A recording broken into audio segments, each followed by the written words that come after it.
విశ్వకర్మ స్కీమ్‌కు సంబంధించి మీకు ఎటువంటి డౌట్ ఉన్నా మన ఛానల్‌లో పీఎం విశ్వకర్మకు సంబంధించి చాలా వీడియోస్ చేయడం అయితే జరిగింది. మీరు పీఎం విశ్వకర్మ స్కీమ్‌కు అప్లై చేసుకున్న వాళ్ళైనా సరే, ఇప్పుడు కొత్తగా ఫ్రెష్‌గా అప్లై చేసుకుంటామన్న వాళ్ళైనా సరే, మీకు ఏ డౌట్ ఉన్నా మన ఛానల్‌లో వీడియోస్ చూసి అయితే తెలుసుకోండి. అయితే చాలామందికి ఈ GP, ULB, DM, DC, DFO pending అని ఉంది. ఒక 1 ఇయర్ క్రితం నుంచే అప్లై చేశాము. ఇప్పటి వరకు మాకు ట్రైనింగ్‌కి రమ్మని పిలవడం లేదని అంటున్నారు. ట్రైనింగ్‌కి వెళ్ళిన వాళ్ళేమో 4000 రూపీస్ అమౌంట్ పడడం లేదంటున్నారు. 4000 రూపీస్ అమౌంట్ పడిన వాళ్ళేమో 1,00,000 రూపీస్ రావడం లేదని అంటున్నారు. ఈ పూర్తి వివరాలు ఈ వీడియోలో తెలుసుకుందాము. మీరు వీడియోని లైక్ చేయకుంటే వీడియోని అయితే లైక్ చేయండి. మీరు లైక్ చేయడం ద్వారా ఇలాంటి తెలియని సమాచారాన్ని ప్రతి ఒక్కరు కూడా తెలుసుకునే అవకాశం అయితే ఉంటుంది. అదేవిధంగా మీరు వీడియోస్ ఎక్కడి నుంచి చూస్తున్నారో మీ విలేజ్ నేమ్ కానీ, మీ డిస్ట్రిక్ట్ నేమ్ కానీ మెన్షన్ అయితే చేయండి. ఎందుకంటే మన వీడియోస్ ఎక్కడి వరకు వెళ్తున్నాయో తెలుసుకుందామని అడుగుతున్నాను. అదేవిధంగా మొదటిసారిగా మన ఛానల్‌లో విజిట్ చేసినట్లయితే మన ఛానల్‌ని సబ్స్క్రైబ్ చేయండి. మీ ఫ్రెండ్స్ అండ్ ఫ్యామిలీ మెంబర్స్‌కి అయితే వీడియోను షేర్ చేయండి. అయితే ఈ పీఎం విశ్వకర్మ స్కీము 2023 నుంచి కూడా అప్లై చేసుకున్న వాళ్ళు ఉన్నారు. అయితే వారిలో కొంతమందికి జీపీ కానీ, యూఎల్బీ కానీ, డీఎం కానీ, డీసీ కానీ, డీఎఫ్ఓ పెండింగ్ అని అయితే చూపించడం అయితే జరుగుతుంది. చాలామందికి ఈ ప్రాబ్లం అయితే జరుగుతుంది. ఒక 2-3 మంత్స్ బ్యాక్ అప్లై చేసుకున్న వాళ్ళు కూడా ట్రైనింగ్ వెళ్ళిన వాళ్ళు ఉన్నారు. కానీ 1 ఇయర్ క్రితం ముందు అప్లై చేసుకున్న వాళ్ళకి కూడా ట్రైనింగ్‌కి రమ్మని ఫోన్ అయితే రావడం అయితే లేదు. అటువంటి వాళ్ళు ఏం చేయాలి అంటే మీ అప్లికేషన్ అయితే ఓపెన్ చేయండి. అప్లికెంట్ బెనిఫిషియరీ లాగిన్ మీద క్లిక్ చేసి మీ మొబైల్ నెంబరు అక్కడ క్యాప్చా కోడ్ అడుగుతుంది. ఆ క్యాప్చా కోడ్ని ఎంటర్ చేసి మీ మొబైల్కి వచ్చిన ఓటీపీని ఎంటర్ చేసి మీరు మీ అప్లికేషన్లో మీ ఫ్యామిలీ మెంబర్ని ఎవరినైనా యాడ్ చేయడం కానీ, మీ బ్యాంక్ అకౌంట్ను మార్చడం కానీ, మీ ఐఎఫ్ఎస్సి కోడ్ కానీ ఏదన్నా ఒకటి, లేదంటే మీరు ఇంతకుముందు ఏ స్కీమ్కి అయితే పెట్టుకున్నారు, అంటే మీ కులవృత్తి ఏదని పెట్టుకున్నారు, ఇట్లాంటిది ఏదైనా ఒకటైతే చేంజ్ చేసి మళ్ళీ సబ్మిట్ అయితే చేయండి. మీరు సబ్మిట్ చేయడం ద్వారా మళ్ళీ అప్లికేషన్ అనేది అయితే సెంట్రల్ గవర్నమెంట్కి వెళ్ళడం అయితే జరుగుతుంది.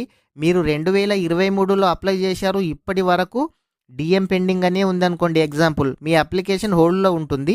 మీరు గనక ఏదైనా ఒక చిన్న ఎడిట్ గనక చేసినట్లయితే మీ అప్లికేషన్ అనేది మళ్ళీ వెళ్ళి ఇన్ని రోజుల నుంచి ఎందుకు ఇది ఓకే కాలేదని వాళ్ళు మీ అప్లికేషన్ని చూడడం అయితే జరుగుతుంది.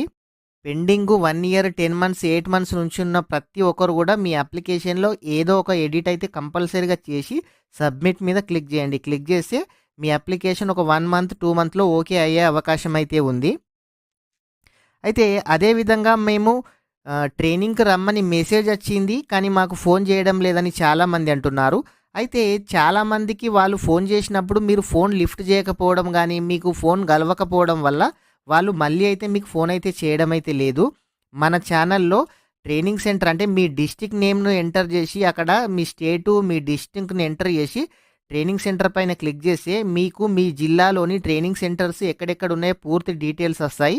ఆ విధంగా తెలుసుకొని వాళ్ళకైతే ఫోన్ చేయండి.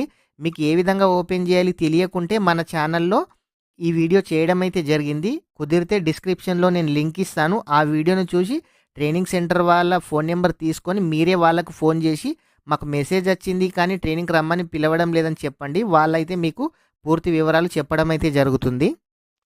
అయితే ఈ 4000 రూపీస్ అమౌంట్ 3 మంత్స్ నుంచి కూడా రావడం లేదని చాలామంది అంటున్నారు. అవును, 3 మంత్స్ నుంచి కూడా రావడం అయితే లేదు. ఇంతకుముందు బడ్జెట్ ఉండే కాబట్టి 10 డేస్‌లో ట్రైనింగ్ వెళ్ళిన వారికైతే ఈ 4000 రూపీస్ అమౌంట్ అయితే వచ్చేవి. ఇప్పుడు లేట్ అయితే అవుతుంది. అయితే దీంట్లో కొంతమంది బ్యాంక్ అకౌంట్ కానీ, ఐఎఫ్ఎస్సి కోడ్ కానీ తప్పుగా ఇచ్చిన వాళ్ళకు కూడా అమౌంట్ పడడం అయితే లేదు. మీ బ్యాంక్ అకౌంట్, ఐఎఫ్ఎస్సి కోడ్ కరెక్ట్గా ఉన్నాయా లేదా ఒకసారి చెక్ చేయండి. అన్నీ కరెక్ట్గా ఉన్న వాళ్ళకి మాత్రం ఈ 4000 రూపీస్ కూడా పడని వాళ్ళు కూడా ఉన్నారు. ఇట్లాంటి వాళ్లకు అసలు కస్టమర్ కేర్‌కు ఫోన్ చేసినా టోల్ ఫ్రీ నంబర్ అయితే కలవడం అయితే లేదు. దీనికోసం అయితే నేను ఇంకో వీడియో చేస్తాను. ఈ పూర్తి వివరాలు 1 వీక్‌లో తెలుసుకొని ఈ అమౌంట్ పడని వాళ్ళు ఏం చేయాలి మీకు క్లియర్‌గా ఎక్స్‌ప్లెయిన్ చేయడం అయితే జరుగుతుంది. అదేవిధంగా 1,00,000 రూపీస్ లోన్ రావడం లేదని కూడా చాలామంది బాధపడుతున్నారు. కొంతమంది బ్యాంకుకు వెళ్తే మీకు సిబిల్ స్కోర్ లేదని వాళ్ళు లోన్ ఇవ్వడం లేదు, లేదంటే బ్యాంక్ లిస్టులో కూడా పేరు రావడం అయితే లేదు. అయితే మీకు సిబిల్ స్కోర్ తక్కువగా ఉంటే ఏం చేయలేం కానీ బ్యాంకు లిస్టులో గనక మీ పేరు రాకుంటే మీ అప్లికేషన్ ఫామ్ ఉంటుంది కదా, పీఎం విశ్వకర్మకు అప్లై చేసింది, దాంట్లో మీరు ఒకసారి చెక్ చేయండి. మీ పర్సనల్ డీటెయిల్స్ తర్వాత క్రెడిట్ సపోర్ట్ దగ్గర 0 అని పెట్టారు. అప్లై చేసే వాళ్ళు తెలియకుండానే మీరు అక్కడ 0 తీసేసి 1,00,000 అయితే ఎడిట్ చేసుకోవచ్చు. ప్రతి ఒక్కరు కూడా ఈ ప్రాసెస్ ఫోన్లోనే మీరే చేసుకోవచ్చు. ఫస్ట్ ఒకసారి అప్లై చేసేటప్పుడు మాత్రమే సిఎస్సి సెంటర్కి వెళ్ళాల్సి ఉంటుంది. మీరు ఇప్పుడు ఏ ఎడిట్ అయినా సరే మీ ఫోన్ ద్వారా కూడా మీరు ఎడిట్ అయితే చేసుకోవచ్చు. ఆ క్రెడిట్ సపోర్ట్ దగ్గర 0 తీసేసి 1,00,000 పెట్టినట్లయితే మీరు 10 డేస్ లోపే బ్యాంక్ లిస్టులో కూడా మీ పేరైతే వస్తుంది. మీరు ఎవరైనా సరే అక్కడ 0 ఉన్న వాళ్ళు 1,00,000 అయితే చేయండి. చేసి సబ్మిట్ కొట్టండి. సబ్మిట్ మీద క్లిక్ చేయగానే 10 డేస్లో 100% బ్యాంక్ లిస్టులో మీ పేరైతే వస్తుంది.